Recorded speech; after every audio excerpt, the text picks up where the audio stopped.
I want to speak to you about Katy Perry. She's struggling to sell tickets to her show. She's not just a pop star, she's now apparently an astronaut after that 11-minute trip in space. But she's reportedly struggling to sell tickets to her show, the Lifetimes Tour, in several US states. More than half of the seats at the nearly 20,000 person capacity Toyota Center in Houston remain available for May 7. This comes after her backlash over that Blue Origin space flight. And to remind everyone, she was up in space for 11 minutes, and that was apparently for the benefit of the Earth, according to her. And she, of course, kissed the ground for the cameras after she landed. I mean, Kinsey, are you surprised that no one's really rushing to buy tickets to her show? No, I think that we're really seeing this backlash. When you think about the Blue Origin thing, I think we're really seeing this backlash when it comes to the unapologetic, selfish 1%. And I do think that that's why people are over Katy Perry. Beyonce is struggling to sell tickets as well. The joke is that Happy Meals are the same price as the worst Beyonce ticket that you can get right now. And I will stress, though, that I have heard sources at Live Nation, the tour promoter for Katy Perry, immediately had reservations about her ability to sell out stadiums from the very get-go. So I think that unfortunately they didn't go with their gut here, and this is looking they're red in the face now. They're embarrassed. Yeah, absolutely.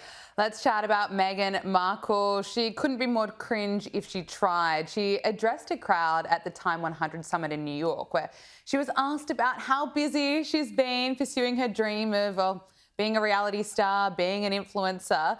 And here she is making it known just how busy she has been and just what a crazy time it's been for her.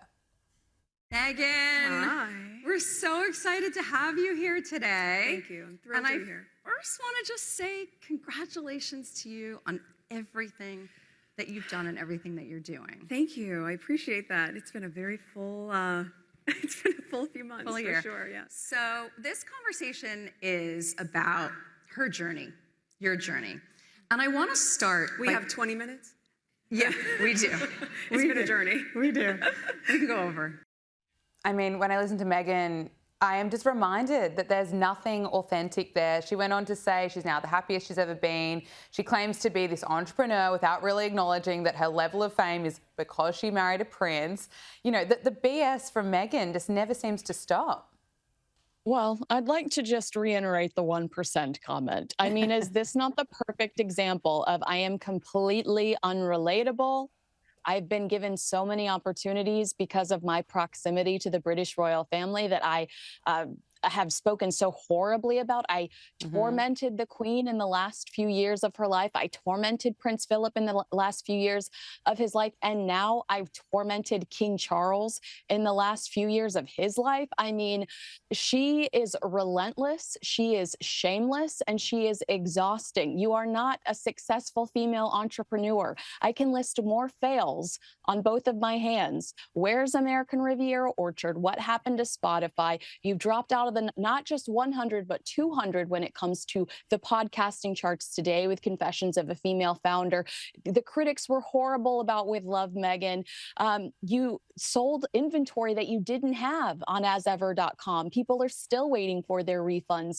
This is a joke, and I'm tired of some of these media outlets continuing to elevate this person when the reality is she's a grifter. Fake it till you make it. We don't accept that anymore. We want authenticity.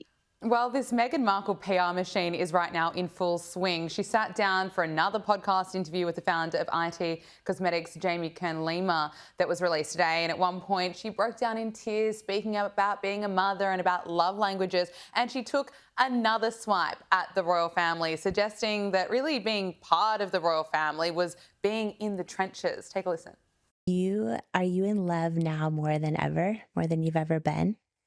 Yeah, I mean, you have to imagine at the beginning, everyone has like butterflies and then we immediately went into the trenches together. Yeah.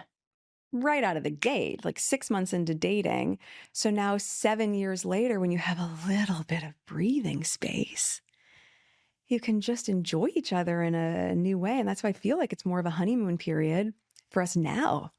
oh my gosh, I work so hard, and I appreciate what hard work looks like. I like working hard. Um, and I'm still working hard, right? The moment that everything sells out, it doesn't mean that we're done. Yeah. It means we're working on replenishment and what are the next SKUs and what's the next tranche of products and what's the timing on that, and writing the newsletters and writing the social media captions and making sure that all that feels in line, and what's the cadence of it, and what's the photography that we want to do and what do I want to wear for those shoots, while also editing all the time-coded notes for season 2 of With Love Meghan, and then being in edits for the podcast and being a mom and a wife and a friend. So Meghan Markle takes yet another swipe at the royal family and then decides to go on this huge rant, almost out of breath there, detailing every bit of work that she does. You know, being one of the most privileged people on the planet, she still won't talk about how hardworking she is, which includes coming up with Instagram captions. I mean, we never hear other real leaders talking about how hard they work. You just see it in their actions. But for Meghan Markle, you know, of course, she's the exception, Kinsey. Well, she also had to tell us at the Time 100 thing that she's the happiest she's ever been. How many people do you know when you're sitting across from them and you know that something really good in their life is going on? How many people do you know have to convince you that they're the happiest that they've ever been in their life? I mean, this is all a stage. You know, this is all just Meghan Markle's stage. We're expected to buy it. But she said she was in the trenches. She alludes to being in the trenches when she was in the British royal family. Girl, you lived in a castle. Like, you got a princess title.